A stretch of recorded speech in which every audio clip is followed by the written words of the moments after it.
World History presents The Rise of the Third Reich, narrated by David Bateson. Life in the Shadow of the Swastika. The name Adolf Hitler, even a half-century after the fall of the Third Reich, continues to evoke disgust, contempt, and astonishment.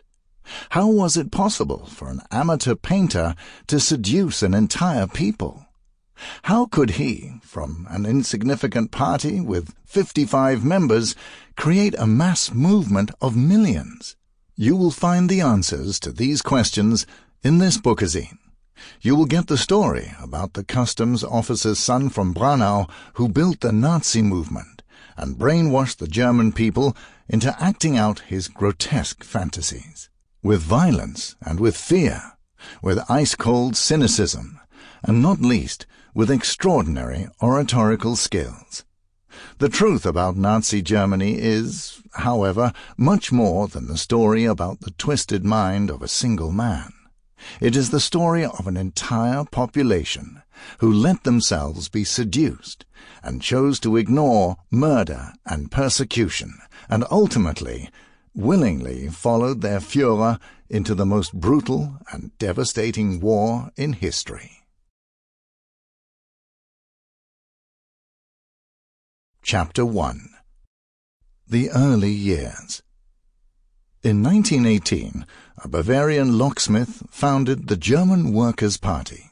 In September the following year, the party enrolled a new member, a pale Austrian soldier with an unprecedented talent for speaking. Adolf Hitler became member number 55 in the insignificant party. The next 4 years, he seized power in the Workers' Party, renamed it to the Nazis, and built an army of young, brutal thugs who could crush any opposition.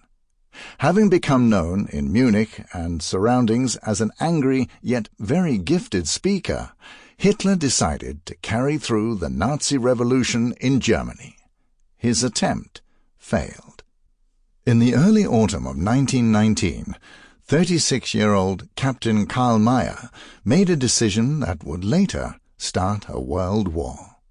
The officer in the German Army's information service decided to send one of his subordinates to a political meeting in Munich.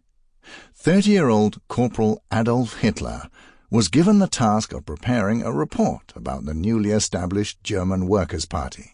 Mayer wanted to find out whether the members of the party were violent socialists who wanted to overturn the budding German democracy. The captain's concerns were well-founded.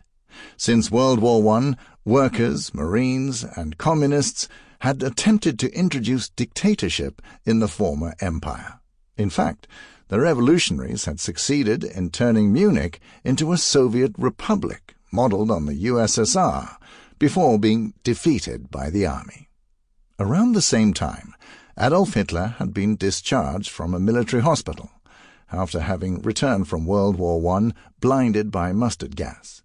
Now he worked as an informant in the army's information service. Here Hitler was monitoring political parties, extremist associations, and the numerous semi-military organizations that were established by returned war veterans. Bad speech agitates Hitler. On the 12th of September, on Mayer's order, Hitler trudged into the Sterneckerbräu beer cellar in Munich.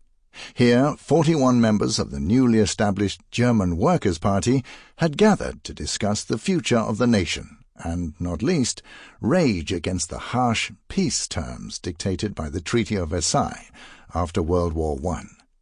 Hitler listened without interest to a long lecture about the shocking reparations that Germany was to pay, especially to France. He looked around at the visitors, bored. The speaker talked dispassionately about bondage of interest and the huge sums earned by people in finance who lent out money. These words were not new to Hitler. He had already attended at least 50 similar party meetings and heard many similar speeches. The young military informant decided that he had heard enough and had put on his Sample complete. Ready to continue?